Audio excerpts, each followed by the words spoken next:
നിഫ്റ്റിന്ന് close ചെയ്തിരിക്കുന്നത് 25,060 നിഫ്റ്റിയുടെ closing positive ആണ്, നെഗറ്റീവ് ആണ്. വരാൻ പോകുന്ന ഒരു ദിവസങ്ങളിൽ മാർക്കറ്റിൽ എന്താണ് സംഭവിക്കാൻ പോകുന്നത്, നമുക്ക് മാർക്കറ്റിനെ വളരെ കൃത്യമായിട്ട് നമുക്ക് അനാലിസിസ് ചെയ്യാനായിട്ട് നോക്കാം.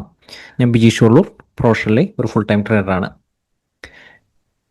നിഫ്റ്റിയുടെ ഡീറ്റെയിൽ ആയിട്ടുള്ള ഒരു സെഷനിലേക്ക് കടക്കുന്നതിനെക്കാട്ടി മുൻപ് തന്നെ ഇൻട്രാഡേ ടൈം ഫ്രെയിമിൽ എന്താണ് സംഭവിച്ചത് നമുക്ക് നോക്കണം. അതായത് 5 മിനിറ്റ് ടൈം ഫ്രെയിമാണ് നമ്മൾ ഇൻട്രാഡേയിൽ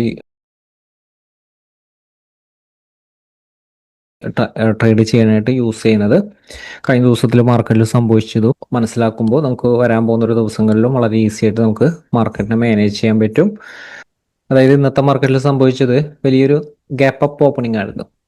വലിയൊരു ഗ്യാപ്പ് അപ്പ് ഓപ്പൺ ചെയ്ത സിറ്റുവേഷനിൽ ഓപ്പണിംഗ് സമയത്ത് മാർക്കറ്റിൽ സംഭവിച്ചു പ്രോഫിറ്റ് ബുക്കിംഗ് ആണ്.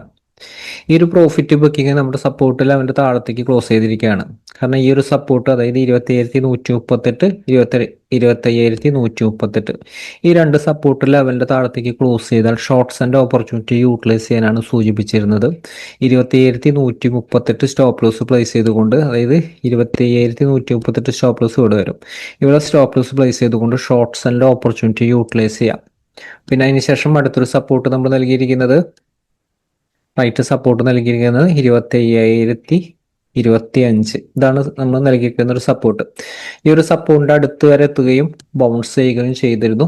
അതിനുശേഷമായാലും നിഫ്റ്റിയിൽ സംഭവിച്ചിരുന്നത് മുകളിലേക്ക് ബൗൺസ് ചെയ്തു, വീണ്ടും ഈ ഒരു ഏരിയ നമ്മൾ റെസിസ്റ്റൻസ് നൽകി, അതായത് ഷോർട്ട് സെല്ലേഴ്സ് ആക്റ്റീവ് ആയിരിക്കുന്ന ഏരിയ വീണ്ടും റെസിസ്റ്റൻസ് ആയിട്ട് ആക്ട് ചെയ്തു. ആ ഒരു ലെവലിൽ നിന്ന് വീണ്ടും ഫാൾ വന്നു. മാർക്കറ്റിന്റെ ഒരു ട്രെൻഡ്, ഇന്നത്തെ ഒരു ട്രെൻഡ് സെൽ ട്രെൻഡിലായിരുന്നു. മാർക്കറ്റിൽ പ്രോഫിറ്റ് ബുക്കിംഗ് ആണ് വന്നിരുന്നത്. കഴിഞ്ഞ ദിവസവും നമ്മളത് സൂചിപ്പിച്ചായിരുന്നു. കഴിഞ്ഞ ദിവസത്തെ മാർക്കറ്റിന്റെ സിറ്റുവേഷൻ അനുസരിച്ചാണ് നമ്മൾ വരാൻ പോകുന്ന ഒരു ദിവസങ്ങളിൽ ട്രേഡ് ചെയ്യുന്നത്. കഴിഞ്ഞ ദിവസങ്ങളിലായാലും സ്ട്രോങ് ആയിട്ടുള്ള ഒരു ബയേഴ്സ് ഈ ഒരു ലെവലിൽ നിന്ന് കയറിയിട്ടുണ്ടായിരുന്നു. അപ്പോൾ അതുകൊണ്ടാണ് നമ്മൾ ഷോർട്ട്സ് ആൻഡ് ഓപ്പർച്യൂണിറ്റി ഈ ഒരു ലെവല് യൂട്ടിലൈസ് ചെയ്യാനായിട്ട് സൂചിപ്പിച്ചിരുന്നു. പക്ഷേ ഈ ഒരു ലെവൽ ഹയർ ലെവൽ എത്തിയപ്പോൾ ഈ ഒരു ബയേഴ്സിന്റെ ഒക്കെ പ്രോഫിറ്റ് ബുക്കിംഗ് ഒക്കെ ഒരു ഹയർ ലെവലിൽ നിന്ന് വന്നു. ആ ഒരു പ്രോഫിറ്റ് ബുക്കിംഗ് കണ്ടിന്യൂ ചെയ്ത് പോകുന്നതാണ്. നമുക്ക് കൃത്യമായിട്ട് ഒരു പ്രൈസ് ആക്ഷൻ സപ്പോർട്ട് അനുസരിച്ച് കൃത്യമായിട്ട് നമുക്ക് ആ ഒരു ട്രെൻഡിൽ നിലനിൽക്കാനായിട്ട് സാധിച്ചിട്ടുണ്ട്. റൈറ്റ് ഷോർട്ട്സ് ആൻഡ് ഒരു ഓപ്പർച്യൂണിറ്റി മാത്രമാണ് നമുക്കത് കിട്ടിയിരുന്നത്. നമുക്ക് ഇനി സപ്പോർട്ടിന് ഈ ഒരു ലെവലിൽ നിന്ന് ഒരു ബൗൺസും മാർക്കറ്റിൽ കിട്ടിയിട്ടുണ്ട്. അപ്പോൾ വരാൻ പോകുന്ന ഒരു ദിവസങ്ങളിലായാലും നമുക്ക് നിഫ്റ്റിനെ മാനേജ് ചെയ്യാൻ നോക്കാം. അതിന് മുൻപ് തന്നെ ഡെയിലി ടൈം ഫ്രെയിം നമുക്ക് നോക്കാം. ഡെയിലി ടൈം ഫ്രെയിം നിഫ്റ്റിയുടെ ലോങ് ടൈം വ്യൂ പറയാനാണ് നമ്മൾ ഡെയിലി ടൈം ഫ്രെയിം യൂസ് ചെയ്യുന്നത്. ഡെയിലി ടൈം ഫ്രെയിമിൽ സംഭവിച്ചു നോക്കാം.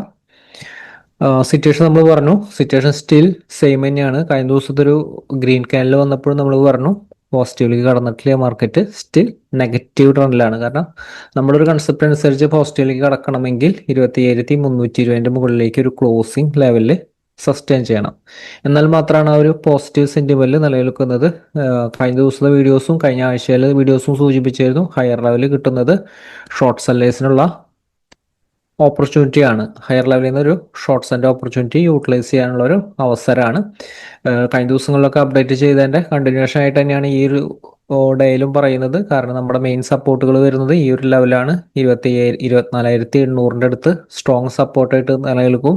വീണ്ടും ഈ ഒരു ലെവലിൽ ടെസ്റ്റ് ചെയ്യാനുള്ള സാധ്യത കൂടുതലാണ്. പക്ഷെ കൃത്യമായിട്ട് ഇൻട്രാഡേ സപ്പോർട്ട് റെസിസ്റ്റൻസ് അനുസരിച്ച് മാനേജ് ചെയ്താലാണ് നമുക്ക് ഈ ഒരു ട്രെൻഡ് പോസിറ്റീവ് ആണോ, എപ്പോൾ നമുക്ക് ബൈർ ഓപ്പർച്യൂണിറ്റി യൂട്ടിലൈസ് ചെയ്യണം, എപ്പോൾ നമുക്ക് ഷോർട്ട്സ് ആൻഡ് ഓപ്പർച്യൂണിറ്റി യൂട്ടിലൈസ് ചെയ്യണം എന്ന് മനസ്സിലാക്കുന്നത്.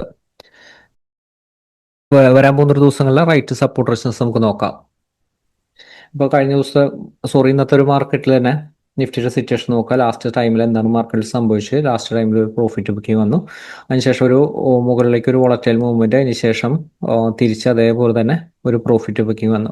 അപ്പോൾ മാർക്കറ്റിൽ ഒരു പ്രോഫിറ്റ് ബുക്കിംഗ് വന്നിട്ടാണ് നിലനിൽക്കുന്നത്. അപ്പോൾ അതുകൊണ്ട് തന്നെ ഈ ഒരു പ്രോഫിറ്റ് ബുക്കിംഗ് ഈ ഒരു സപ്പോർട്ടിന്റെ ഒരു താഴത്തേക്ക് നിലനിൽക്കുമ്പോൾ പ്രോഫിറ്റ് ബുക്കിംഗ് കണ്ടിന്യൂ ചെയ്യാനുള്ള ഒരു സാധ്യതയാണ് കൂടുതൽ.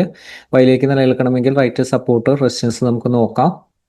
അതായത് നിഫ്റ്റിയുടെ സിറ്റുവേഷൻ കാണുന്നത്, നിഫ്റ്റി ആയാലും ഇനി ഇന്നത്തെ ഒരു ക്ലോസിങ്ങിന്റെ ഒരു മുകളിലേക്ക് സസ്റ്റെയിൻ ചെയ്ത് നിലനിൽക്കുകയാണെങ്കിലാണ് ഒരു ബൗൺസിന് അതായത് സാധ്യത നാളത്തെ ഒരു മാർക്കറ്റിന്റെ ഒരു ഓപ്പണിങ്ങിൽ തന്നെ. പക്ഷെ ഓപ്പൺ ചെയ്യുന്നത് റൈറ്റ് സപ്പോർട്ടിന്റെ ഒരു മുകളിലായിരിക്കും. അതായത് 27,060 സപ്പോർട്ടിന്റെ ഒരു മുകളിലാണ്.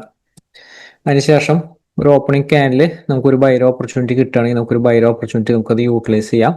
നമുക്ക് ടാർഗറ്റ് എന്ന് പറയുന്നത് പ്രത്യേകം ശ്രദ്ധിക്കുക, ഈ ഒരു ലെവൽ തന്നെ സ്റ്റോപ്പ് ലോസ് പ്ലേസ് ചെയ്തുകൊണ്ടായിരിക്കണം ഈ ഒരു ലെവലിൽ നിന്ന് ഷോർട്ട്സ് ആൻഡ് ഓപ്പർച്യൂണിറ്റി യൂട്ടിലൈസ് ചെയ്യേണ്ടത്. 27,135 നിഫ്റ്റി റെസിസ്റ്റൻസ് ആണ്. 135, അതേപോലെ തന്നെ 27,180, അതായത് ഇന്ന് വന്നിരിക്കുന്ന ഒരു ഹൈ ആണ് ഞാൻ റെസിസ്റ്റൻസ് എടുത്തിരിക്കുന്നത്.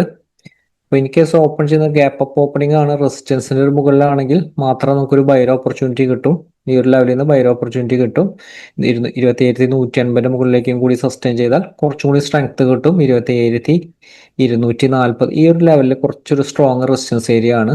അതായത് 230, 240 റേഞ്ചിൽ, അതേപോലെ തന്നെ 320 റേഞ്ചിന്റെ അടുത്തും സ്ട്രോങ് ആയിട്ടുള്ള റെസിസ്റ്റൻസ് ഏരിയ ആണ് കാണുന്നത്. ഇവിടെ ഞാൻ 27,240 എടുത്തിരിക്കുന്നത് റെസിസ്റ്റൻസ് ആയിട്ട്. പക്ഷേ ഈ ഒരു ലെവൽ ബൈർ ഓപ്പർച്യൂണിറ്റി 24,260 മുകളിലേക്ക് സസ്റ്റെയിൻ ചെയ്യണം. എന്നാൽ മാത്രമാണ് ബൈർ ഓപ്പർച്യൂണിറ്റി. 240 സ്റ്റോപ്പ് ലോസ് പ്ലേസ് ചെയ്തുകൊണ്ട് അതിനുശേഷം 310 ഞാൻ റെസിസ്റ്റൻസ് ആയിട്ട് എടുത്തിരിക്കുന്നത്. ഇപ്പൊ നിഫ്റ്റി ഓപ്പൺ ചെയ്യുന്നത് പറയുന്ന ഒരു സപ്പോർട്ട് റെസിസ്റ്റൻസ് റേഞ്ചിലല്ല, ചെറിയൊരു ഗ്യാപ്പ് അപ്പ് ഓപ്പണിംഗ് ആണ്. വെയിറ്റ് ചെയ്യുക, സപ്പോർട്ടിൽ നിന്ന് ഹോൾഡ് ചെയ്ത് 27,060 മുകളിലേക്ക് സസ്റ്റെയിൻ ചെയ്യുന്നുണ്ടെങ്കിൽ മാത്രം ബൈർ ഓപ്പർച്യൂണിറ്റി യൂട്ടിലൈസ് ചെയ്യുക. അല്ലെങ്കിൽ 27,060 ബ്രേക്ക് ചെയ്ത് താഴത്തേക്ക് പോകുന്നുണ്ടെങ്കിൽ ഷോർട്ട് സെല്ലിന് മാത്രം ഇമ്പോർട്ടൻസ് നൽകുക. 25,000 ആണ് സപ്പോർട്ടായിട്ട് നിലനിൽക്കാൻ സാധ്യമായിട്ടുള്ളൊരു ഏരിയ. 25,000 കുറിച്ച് കഴിഞ്ഞ ദിവസത്തെ വീഡിയോസിൽ പറഞ്ഞിരുന്നു. നമ്മൾ ഇന്നത്തെ സപ്പോർട്ടായിട്ട് ഫ്ലാറ്റ് ഓപ്പണിംഗ് ആണെങ്കിൽ ഇന്നത്തെ ഒരു സപ്പോർട്ടായിട്ട് എടുക്കാനായിട്ട് വിചാരിച്ചിരുന്നത് 25,000 സപ്പോർട്ടാണ്. അപ്പോൾ ആ ഒരു സപ്പോർട്ട് താഴെ ഓപ്പൺ ചെയ്താലും നിഫ്റ്റിക്ക് കുറച്ചൊരു വീക്ക്നെസ് ആണ്, പ്രോഫിറ്റ് ബുക്കിംഗ് മാർക്കറ്റിൽ വരും. അപ്പോൾ എപ്പോഴും ശ്രദ്ധിക്കേണ്ടത് മാർക്കറ്റ് ഓപ്പൺ ചെയ്യുന്നത് ഗ്യാപ് ഡൗൺ ഓപ്പണിംഗ് സപ്പോർട്ടിലാണോ റെസിസ്റ്റൻസിലാണോ അതിനനുസരിച്ച് എപ്പോഴും തീരുമാനങ്ങൾ എടുക്കുക. അതിനുശേഷം വീണ്ടും 24,882 സപ്പോർട്ടായിട്ട് ആക്ട് ചെയ്യും. ഇൻ കേസ് ഇതിൻ്റെ ഒരു താഴത്തേക്ക് പോയാൽ ഇതിൻ്റെ മുകളിലേക്ക് സസ്റ്റെയിൻ ചെയ്താൽ ഈ ഒരു ഏരിയനെ 24,800 ഏരിയ മാനേജ് ചെയ്യുന്ന രീതി കഴിഞ്ഞ ദിവസങ്ങളിലെ വീഡിയോസിലും മുൻ ദിവസങ്ങളിലെ വീഡിയോസിലൊക്കെ നമ്മൾ ഡീറ്റെയിൽ ആയിട്ട് അപ്ഡേറ്റ് ചെയ്തിരുന്നു. ഇൻ കേസ് ഈ ഒരു സപ്പോർട്ട് റെസിസ്റ്റൻസിന്റെ ഒക്കെ താഴത്തേക്ക് 800 അടുത്തുള്ള സപ്പോർട്ട് റെസിസ്റ്റൻസിന്റെ ഒരു താഴത്തേക്ക് പോയാലും തിരിച്ച് ഇതിന്റെ മുകളിലേക്ക് സസ്റ്റെയിൻ ചെയ്താൽ വീണ്ടും പ്രോഫിറ്റ് ബുക്കിംഗ് ചെയ്യുന്ന രീതിയിൽ മാനേജ് ചെയ്യുക. 68 മുകളിലേക്ക് ഒരു ക്യാൻഡിൽ സസ്റ്റെയിൻ ചെയ്ത ബൈ ഓപ്പർച്യൂണിറ്റി. അപ്പോൾ ഓപ്പൺ ചെയ്യുന്നത് സപ്പോർട്ടിലാണോ റെസിസ്റ്റൻസിലാണോ അതനുസരിച്ച് എക്സാക്റ്റ് ആയിട്ട് തീരുമാനങ്ങൾ എടുത്തുകൊണ്ട് മാനേജ് ചെയ്യുക. ഇൻ കേസ് ബയർ സൈഡിലേക്ക് ആണെങ്കിൽ മാർക്കറ്റ് നമ്മൾ മുകളിലേക്കോ താഴത്തേക്കോ ഒന്ന് സാധ്യത എന്ന് പറയുന്നത് നമ്മൾ ഓപ്പൺ ചെയ്യുന്ന അനുസരിച്ചാണ് നമുക്ക് ഡിസൈഡ് ചെയ്യാൻ പറ്റുള്ളൂ. നമ്മൾ നൽകുന്ന ഒരു സപ്പോർട്ട് റെസിസ്റ്റൻസ് എങ്ങനെയാണ് റിയാക്ട് ചെയ്യുന്നത് അതിനനുസരിച്ചാണ് നമ്മൾ ഡിസൈഡ് ചെയ്യുന്നത്. നമുക്ക് ഇപ്പോൾ തന്നെ നമുക്കത് ഡിസൈഡ് ചെയ്യാൻ പറ്റില്ല. നാളെ നിങ്ങൾ എന്ത് ചെയ്യണം, ബൈ ചെയ്യണോ ഷോർട്ട് സെൽ ചെയ്യണോ, എക്സാക്റ്റ് ആയിട്ട് ആ ഒരു സപ്പോർട്ട് റെസിസ്റ്റൻസ് പറയും എന്താണ് നിങ്ങൾക്ക് ചെയ്യേണ്ടത്. ഇന്നത്തെ ഒരു സിറ്റുവേഷനിലായാലും ഓപ്പണിംഗ് കാലിൽ തന്നെ സപ്പോർട്ട് റെസിസ്റ്റൻസ് ബ്രേക്ക് ചെയ്തു, ഷോർട്ട് സെൽ മാത്രമാണ് അവിടെ ചെയ്യേണ്ടത്. അവിടെ ബൈ ഓപ്പർച്യൂണിറ്റി യൂട്ടിലൈസ് ചെയ്താൽ നിങ്ങൾ ഫെയിലിയർ ആവും, എക്സാക്റ്റ് ആയിട്ട് അടുത്തൊരു സപ്പോർട്ട് ലെവൽ വരെ എത്തും. അപ്പൊ അതേപോലെ തന്നെ ഇൻ കേസ് ഓപ്പൺ ചെയ്യുന്നത് വലിയൊരു ഗ്യാപ്പ് അപ്പ് ഓപ്പണിംഗ് ആണ്, ഇന്നത്തെ പോലെയാണ് ഓപ്പൺ ചെയ്യുന്നതെങ്കിൽ 27,200 മുകളിലാണ് ഓപ്പൺ ചെയ്യുന്നത്. 27,180 താഴെ നിലനിർത്തി കഴിഞ്ഞ വീക്ക്നെസ് വീണ്ടും 27,135 താഴത്തേക്ക് വന്നാൽ ഹയർ ലെവലിൽ നിന്നുള്ള ഒരു പ്രോഫിറ്റ് ബുക്കിംഗ് സ്റ്റാർട്ട് ചെയ്യും. അല്ലെങ്കിൽ ഇതിന്റെ മുകളിൽ ഓരോ റെസിസ്റ്റൻസിന്റെ മുകളിലേക്ക് ബൈക്കാണ് ഇമ്പോർട്ടൻറ്റ് നൽകണമെങ്കിൽ ഓരോ റെസിസ്റ്റൻസിന്റെ മുകളിലേക്ക് ഓരോ ക്യാൻഡിൽ നമ്മൾ 5 മിനിറ്റ് ക്യാൻഡിലാണ് യൂസ് ചെയ്യുന്നത്. ഓരോ 5 മിനിറ്റ് ക്യാൻഡിലും ക്ലോസ് ചെയ്തുകൊണ്ട് മുകളിലേക്ക് പോവുകയാണെങ്കിൽ മുകളിലേക്ക് ഒരു സ്ട്രെങ്തി മാർക്കറ്റ് ആയിരിക്കും. ഇതനുസരിച്ച് മാനേജ് ചെയ്യുക, എക്സാക്റ്റ് ആയിട്ടുള്ള ട്രെൻഡിൽ നിലനിൽക്കാൻ സാധിക്കും. മാർക്കറ്റിലെ വലിയ ഓപ്പർച്യൂണിറ്റി ആയിട്ട് നമുക്ക് വരാൻ പോകുന്ന ദിവസങ്ങളിൽ അപ്ഡേറ്റിൽ വീണ്ടും കാണാം. താങ്ക്